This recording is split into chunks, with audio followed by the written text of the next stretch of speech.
Hello everyone and welcome to another Rise of Kingdoms video. This is Dragothian here, and today we're going to be talking about the best 5 cavalry marches on the battlefield. So what you can do to bring the best 5 armies that are cavalry based onto the field at the same time. Again, the game has kind of gone this direction, guys, so you want to be able to focus on one particular role or task.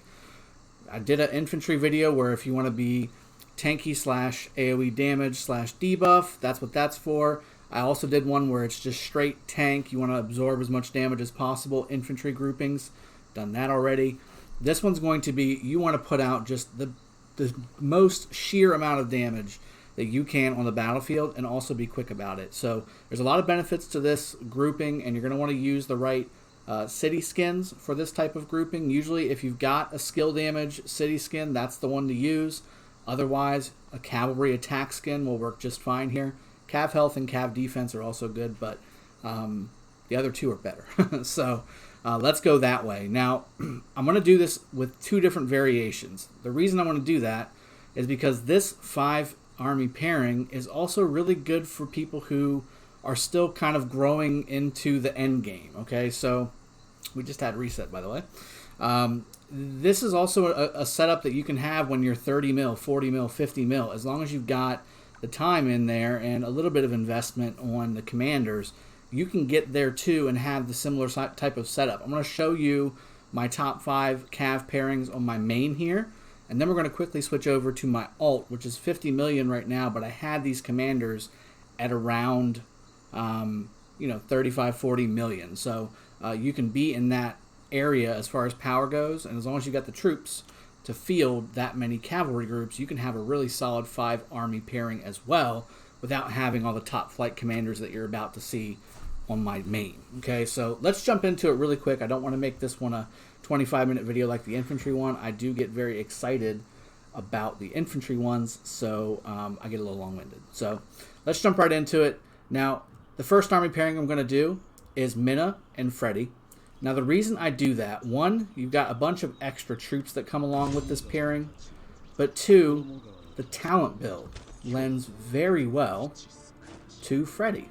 So if we go to Minna and we look at the talent build,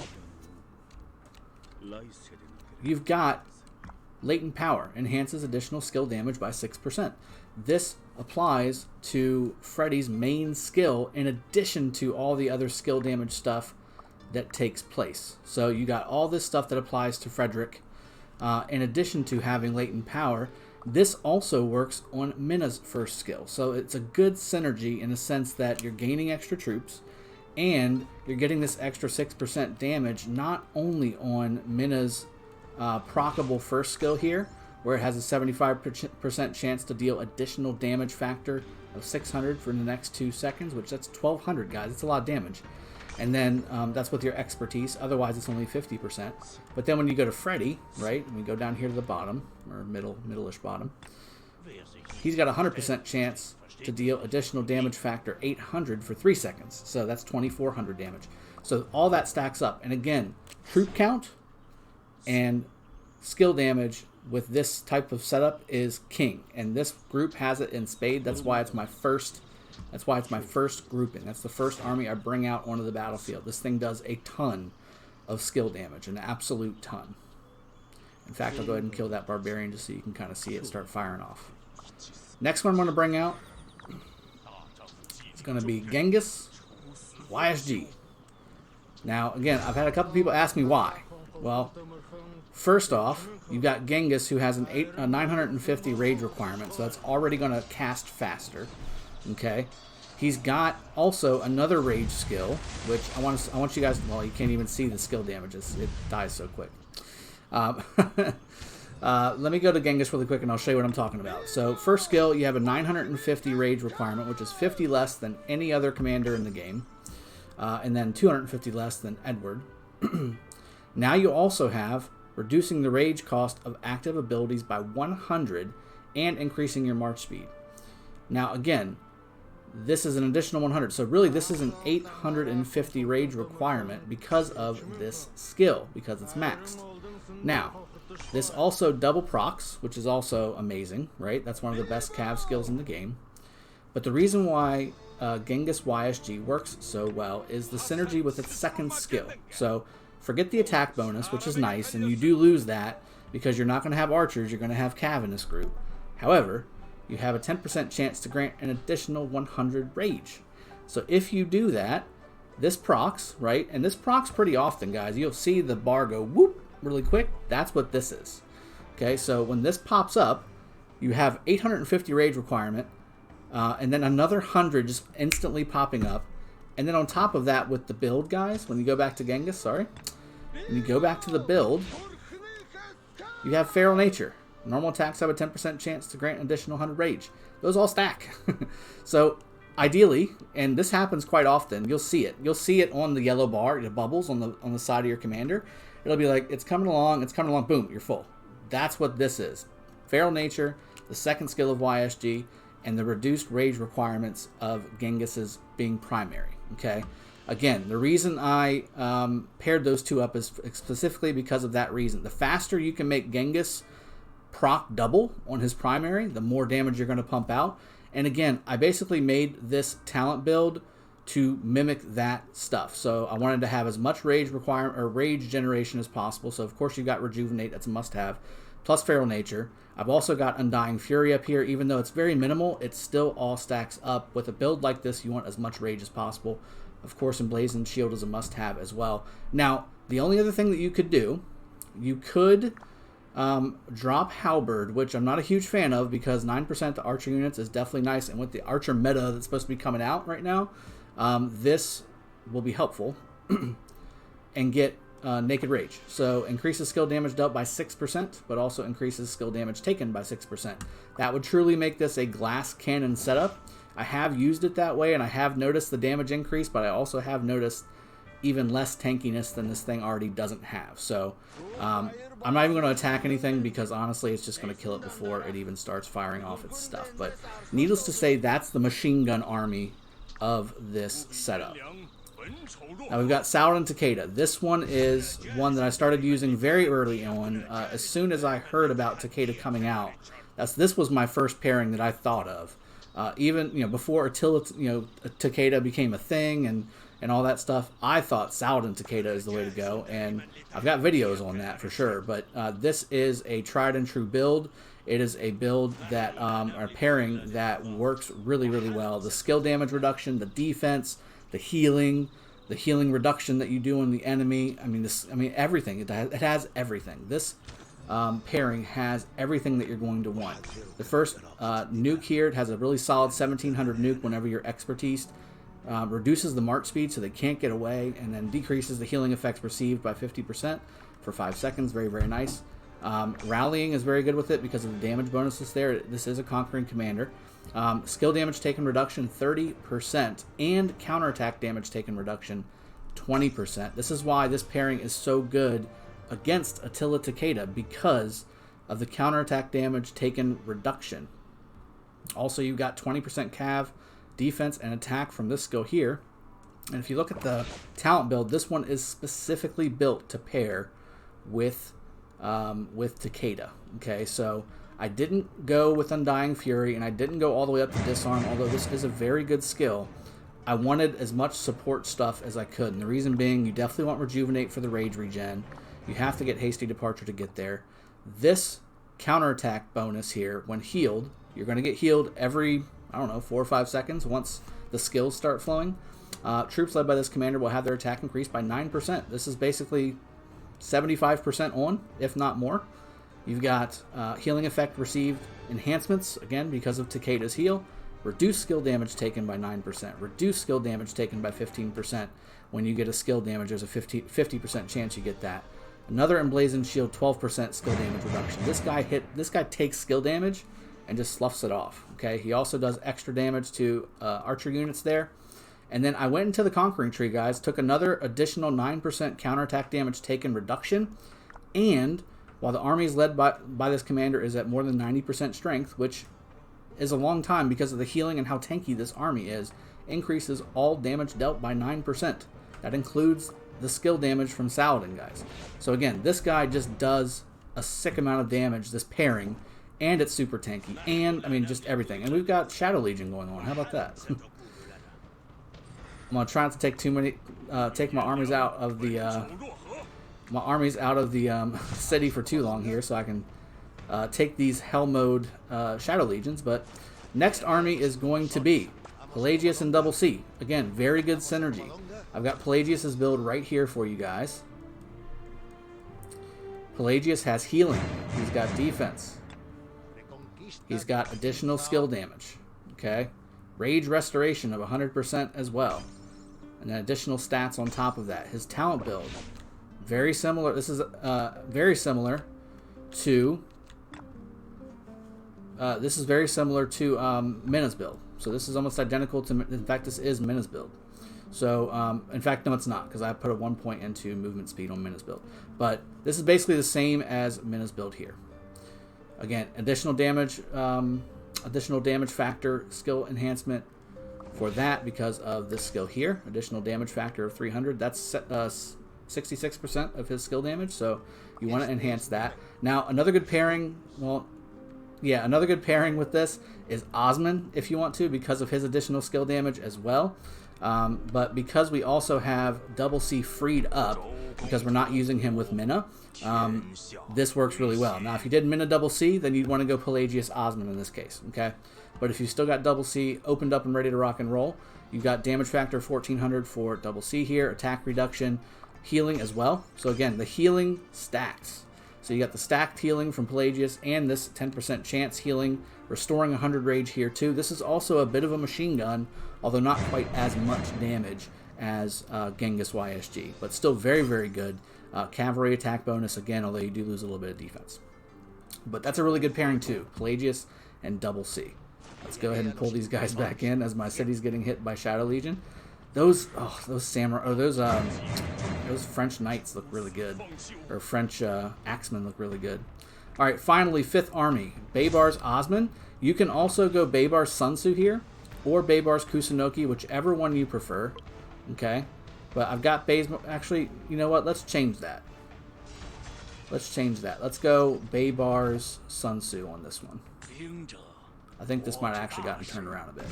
So Baybars Sun Tzu right here. So Baybars Sun Tzu is basically an AoE machine gun.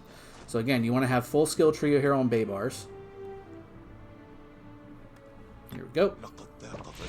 And again, I did the same thing with the Conquering Tree. It's just really good to have.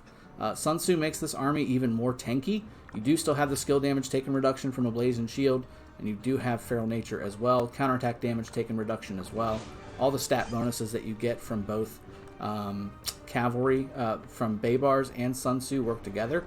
Sun Tzu's 10% here. Where's that? Damage taken reduction by 10%. That applies to all troop types, not just infantry. Now, we do lose the 10% health bonus, but it ain't that big of a deal. And you have a ton of rage regeneration with this, as well as being able to hit 5 targets on both of these characters, guys. Both of these guys in the middle of an arc are insane. You're pouring out tons of damage. Tons of damage. And I want to take a look at these just because they look just terribly awesome. I want this skin. I want to be able to walk around with this skin. Anyway. And let me see. I'm pretty sure I've got the right garrison, but let me... yeah, I'm good. So I did just move here, K93. I wanted to make sure that there was no glitches. All right, so that's this one here. Now let's jump over to the alt account, and let's go through that same setup. And I pretty much have mostly, if not the same, primary commanders for my 5th army, with the exception of, I think, 1. So we're going to go through these really quick as well. And if you need the talent builds for them, it's the same talent builds as the one you saw on the first one, with the exception of 1, and I'll show you which one that is. So let's get loaded up. All right. So let's load this puppy up here real quick. First army on the... Now, again, this is the growth account for me, you know, but again, if this is your main account and you're 30 to 40 to 50 million power, this is something that will still work really, really well on the battlefield. You saw it on the coverage that I had for K307's KVK. This is one of the accounts that I used, and I did all those setups here. So first setup is going to be Minna Osman, guys. Minna Osman, same reasoning that I did with Minna Freddie. Osman is basically a baby version of Freddie, okay? He does a little less damage, but he still pumps out a ton of additional damage factor for skill, and he gives you extra troops. So again, you have 230 instead of 240,000 troops without an expansion. And again, Osman's skill for additional damage factor is absolutely insane.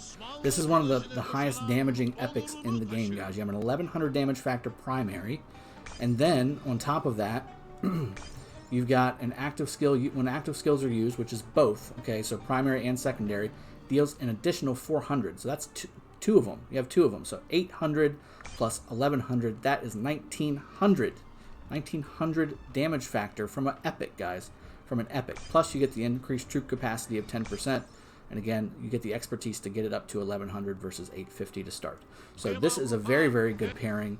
Minna and Osman is my primary pairing, and I use that with my T5 that I have on this account for that particular army. Second one, again, we just talked about it, Pelagius double C. Now again, you can swap those two. You can go Minna double C and then Pelagius Osman. Either will work just fine, okay? But Pelagius Osman or Pelagius double C is my second army for the 30 to 50 million player who doesn't have quite all those commanders that I just mentioned before. So second army, again, it's the same one I use in my primary, Pelagius double C. As long as your primaries are maxed out, guys, the secondaries can be less than, 60, and the closest to expertise you can get as possible is fine. Obviously, the more expertise you get, the better, but it's not the end of the world if you aren't expertised on some of these things, especially on this second set. Again, Baybars Sun Tzu, same pairing I have on my main, guys. Again, very, very similar. There's a couple little tweaks, and you saw the lack of Khan here is going to be a big deal. So Baybars Sun Tzu is my third army. Again, no Khan. I've only got, let me go down here and I'll show you. I've only got Khan at 2000, so I can't use him. I cannot use Khan in that state. Okay, so I had to improvise. Saladin Takeda, again, I just did a video on this, by the way, right? 5551, 5551. I practice what I preach, guys. I'm not just throwing crap out there and hoping it sticks. This is exactly what I use on the battlefield. I need to get him to 60. Saladin to 60, that's the only reason I haven't really used him that much yet. But once he's 60, he is going to be a stud. Again, 5551, that's about 90 to 95% effective versus both of those guys being expertised. And then finally, as much as it pains me, I just don't have any other Cav commanders. This is all I've got left, okay? It was either that or I split up double C and have a double C-led army, which I absolutely dislike as well. So I've got this one as a fifth army just to have a conquistador army. You can swap this up and do Ethelfled YSG as another pairing, but this fifth army won't be able to keep up with the other four armies. And part of the benefit of a 5-army Cav group is being fast. It's being speedy. So you want to make sure that you try and keep this as a Cav unit, which is why we did Belisarius and Ethelfled. Now, I don't think I have actually spec'd Belisarius's talent tree yet the way that I want it, because I just leveled him up to 49, and I think I've got him on peacekeeping right now because we were just doing Marauders earlier. So yes, so this is not the build for PvP. I will put up a build for PvP for Belisarius, even though I absolutely detest it, but sometimes it is necessary. And like I said, this is one of those situations where if you need that 5th army, it's necessary to have that. Now again, I would prefer to have an Ethelfled YSG army coming out, or this can be where your Richard Charles comes out as a 5th army or something like that. But for 5 full Cav marches without Khan, that's what you're forced to do. If you don't have Khan, you cannot have the first set that I brought up. So I hope you enjoyed. Let me go through these really quick again. The first primary main best 5 army group for a top tier player that's endgame. You've got Minna Freddie, you've got Pelagius double C, you've got Genghis YSG, okay? You've got Baybars, Sun Tzu, and then finally you've got Saladin Takeda.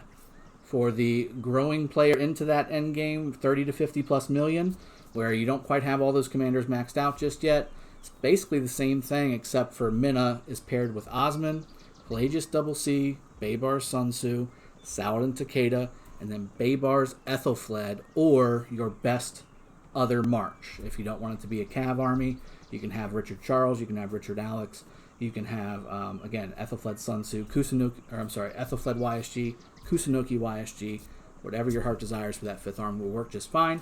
But Belisarius and Ethelfled will do work. It'll do debuffing, it'll AoE damage, it'll do all those good things that the rest of these groups are doing, just not as effectively. And you might have to pull them back a little bit because Belisarius is very speedy. So, I hope you guys have enjoyed. Those were all the talent builds. Those were all the pairings, the best pairings for Cav in the open field. These work for open field KVK, for open field Inner Kingdom Battle, and certainly for open field Ark of Osiris. So I hope you've enjoyed. I will see you guys next time. Cheers. Take care.